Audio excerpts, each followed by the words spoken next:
There are numerous units of the Hindu Society for Krishna Consciousness registered in the Republic of Kazakhstan.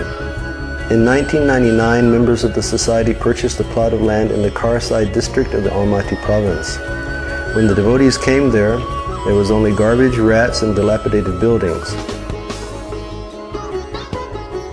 After 7 years of ownership, hard work, and sacrifice, the Krishnites developed the area into a beautiful, productive farm.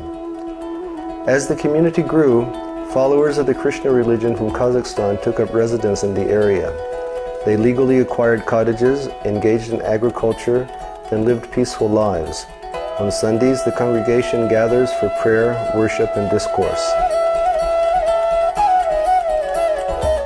In 2002, the Society for Krishna Consciousness was officially registered by the Kazakhstan Department of Justice on the territory of their farm.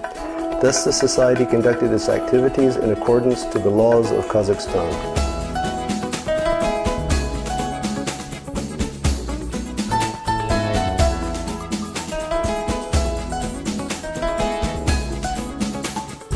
In 2003, members of the society participated in the first Congress of World and Traditional Religions organized by the respected President of Kazakhstan, Nursultan Nazarbayev. However, in 2004, a much different mood was exhibited by the government.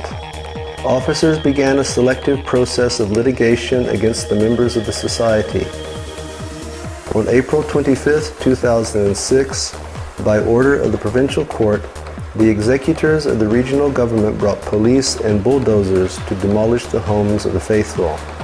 Due to a peaceful resistance, as well as the presence of the media, the attempt was not successful. On September 7th, a week before Congress of World and Traditional Religions in Astana, the government has established an interdepartmental commission to investigate the situation around Society for Krishna Consciousness. When commission arrived to the farm, the Karasai district Hakimat brought bus of people from villages and reporters from 4 TV channels to get interviews to blacken Hare Krishna people.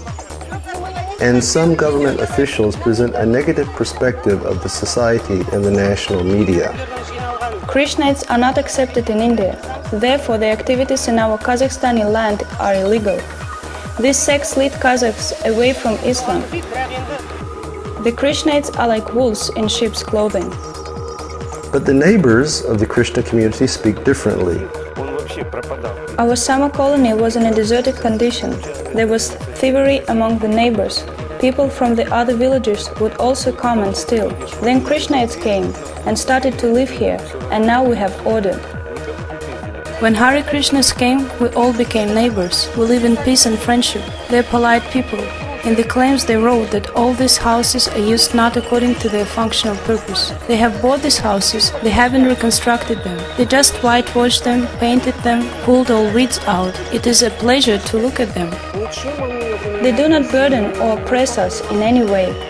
On the contrary, when these people came, they brought a different aura, a different world. In this summer colony, claims are issued only against Hare Krishnas. I think there is a religious discrimination element involved. Hare Krishnas are harassed.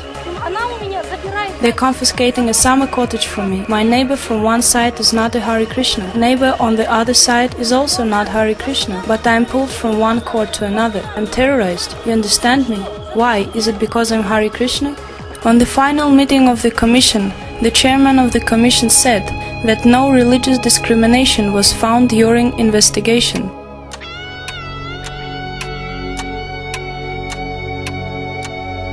On the 21st of November 2006, electricity was suddenly disconnected from the entire community.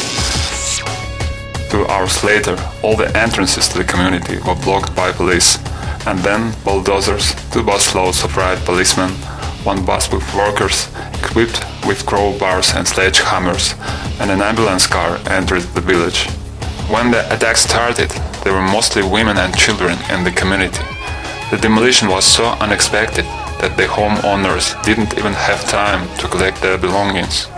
The policemen and court executors broke the doors open, shattered the windows, and forcibly plunged into the rooms.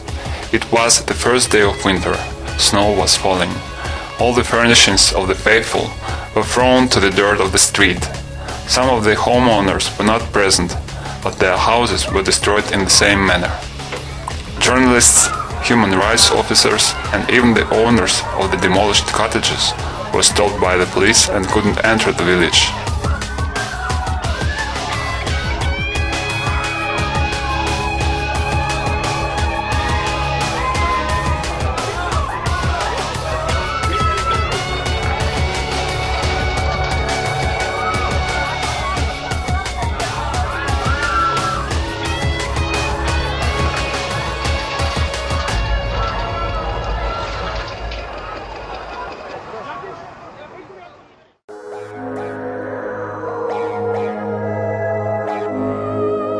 The surprise attack evoked outrage from the worldwide Hindu community and elicited statements of concern from the Organization for Security and Cooperation in Europe, International Helsinki Federation, US Embassy in Kazakhstan, US Commission for Human Rights, British Parliament and the Prime Minister Tony Blair.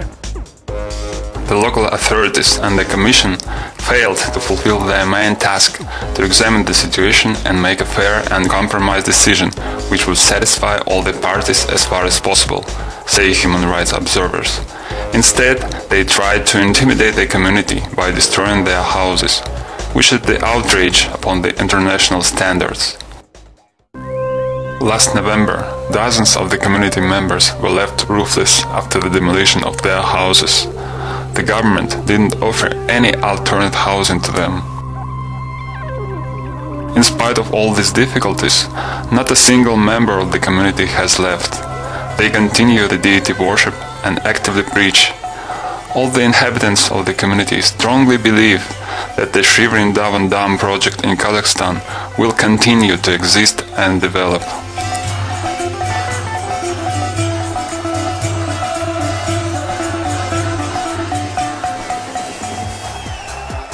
In March 2007, the government of Kazakhstan offered compensation, 5 acres of salt-encrusted land in an arid area, and declared this to be a happy ending to the conflict. The exchange of the 116 acres of a fertile oasis for 5 acres in a desert, far away from Almaty city, can hardly be called a just and fair solution to the conflict. The idea of an agricultural community implies self-sufficiency and sustainability through cultivating the earth. But the government of Kazakhstan has offered to the community 5 acres of land which cannot be used for agriculture. It is not possible for a community of 50 persons and 30 cows to maintain itself and exist on 5 acres of land. In no way can it be called a fair solution for the Hare Krishnas. On March 29, 2007, at the OSCE meetings in Vienna, Austria, the head of the Kazakhstan government delegation informed Govindaswamy of the Society for Krishna Consciousness in Central Asia and Ninel Fokina, the head of the Almaty-Helsinki Committee, that the issue of the Krishna Society is under the direct control of the President's administration of Kazakhstan. He stated that the President's administration considered the handling of the case to be a result of the bad governance of the Karasai district authorities and the National Religious Committee. But on April 20, 2007, the head of Kazakhstan delegation informed the directors of the Krishna Society in Kazakhstan that the issue is not under the President's administration, but remains under the control of the Religious Committee.